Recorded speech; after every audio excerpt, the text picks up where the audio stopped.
Okay, so this is part two of my presentation. So let's talk about step three, which is about identifying intended audiences. Take this for a scenario example. You are tasked to perform for an audience. You don't know what is the age group. You're just told, please perform for an audience. You practice a variety of Taylor Swift, K-pop songs, and hard rock. Now, come T-Day or the actual event day, your audience is a group of elderly people. So what is the importance of knowing our intended audience? As Gibson once said, if the campaign fails to reach and resonate with the intended audience effectively, the customer experience will suffer. So in short, we need to know who our beneficiaries are.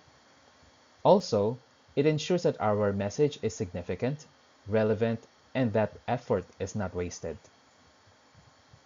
Last, as per the University of Wisconsin once said, it gives clarity on what matters to them, what language they use when seeking out information. So going back to our example in step number two, you know about the food sales? Let us now discuss the steps to identify intended audience. So first, list your intended audience. Example, examples of or employees of Triple X company, blue collared and white collared. Then segment your audiences.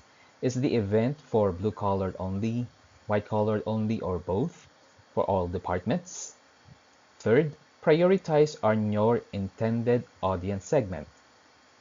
Things that you can ask are what food can be appreciated by the general populace, food that can be eaten without any restrictions. Last, what do you know about them? How many are young or old? How many have any diagnosis? How many know about your food, about your work? So those are some of the steps or things that we need to take into consideration. Let us now discuss on step number four, developing and pre-testing messages. The main purpose of this is to develop effective messages that will resonate with your intended audience and compel them to think, feel, or act in ways that can support your communication goals. Now, according to Yena.org, pre-testing is the process of bringing together your targeted audience together before a campaign. It's like a dry run and see if it sticks. The objective also is to measure if the material is believable, understandable, and acceptable. The importance of this is it will help to improve the material's comprehension. It helps to make your materials more attractive. It helps to gauge whether it is acceptable or not. It helps to improve persuasiveness, and also it avoids wastage of resources. Okay, congratulations, we're already halfway there. Let's talk about step five, which is selecting channels, activities, materials, and partnerships.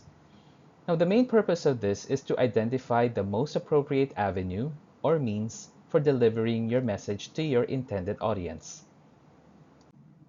Going back to our previous example about the concert for elderly people, just imagine your intended audience are elderly people and the activities lined up for them are meant for the younger generation. So what are the possible results? Frustration on the audience part, frustration on your part, and of course, resources, time, and money are wasted. So here are some steps or questions for us to ponder. So number one is, what is their preference on getting the information? Do they prefer to get it via email, snail mail, one-to-one correspondence, a group or town hall maybe? Second, what sources do they trust? Do they watch the TV, ABS-CBN, GMA, etc.? Do they read the newspaper, Abante, or do they listen to the DZBB radio station? Third, how and where the audience spend most of their time. Do they go to church activities maybe?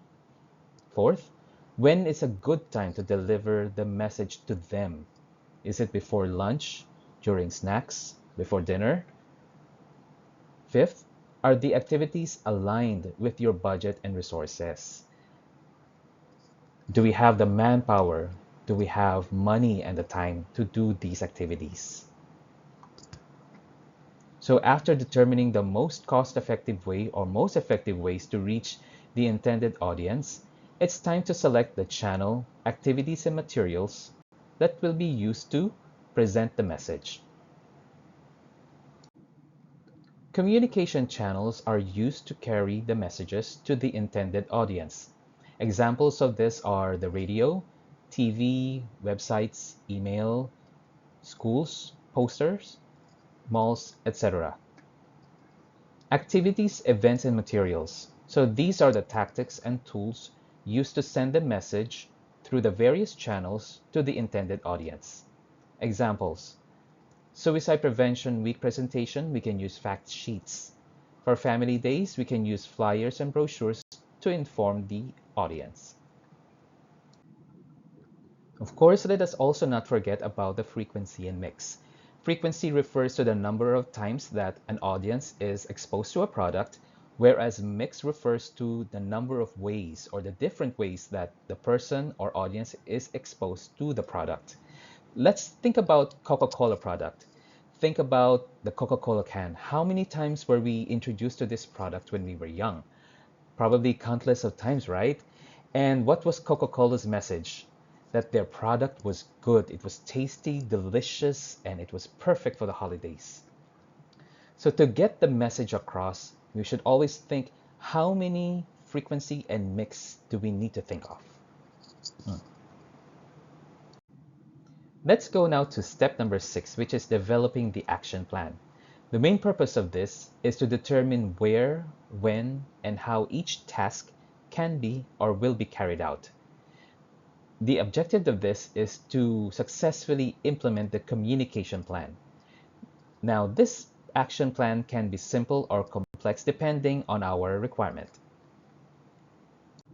In developing the action plan, we should always keep in mind the minimum required essential information. Number 1, the listing of the major activities, tasks, and subtasks. Number 2 is the target date for completing each task. And number 3, the person responsible for the completion of each task. So just for example, let's go back to step number 3, wherein we talked about the concert. So below is an action plan, and listed below are the tasks, subtasks, the target date, and also the person responsible. So just feel free to browse on this table. Let us now discuss about step 7, develop and pre-test materials. The main purpose of this is to test whether the materials will resonate with the intended audience. It is also to identify whether the materials or messages have any major flaw, and also to figure out alternative ways of delivering the message to the audience. And last but not the least, it is to fine-tune the materials or message where needed. Let's talk about the ways to pre-test the materials. First one is through surveys. Next is focus groups, one-on-one interviews, and advisory boards. Now always make sure to include pre-testing in your action plan. We've come to the last step in the communication planning model, which is about implementing, evaluating, and modifying the plan. The main purpose of this is to answer the main question: is the communication goal being met? If yes, that's good. If not, we need to make appropriate and timely modifications to ensure its success. So below are some of the steps to check in evaluating the effectiveness of a communication plan. So number 1 is to check which messages resonate and which don't with your audience. Next, check which channels, materials, activities, and partnerships help and which don't help in reaching the target audience. Next, identify obstacles if there are any. Also, identify new intended audience not included in the original planning. Last, implement new strategies to reach your goal and your objectives. We have come to the end of our reporting, but before we go, here are some forum discussion questions for you to answer. Number 1, what does it mean for a communication plan to be a living document? And number 2, what factors should trigger a mid-course correction in step number 8. That is all for my reporting on the 8-step communication planning model. Till our next reporting, thank you so much. My name is Ariel Herrera. Goodbye.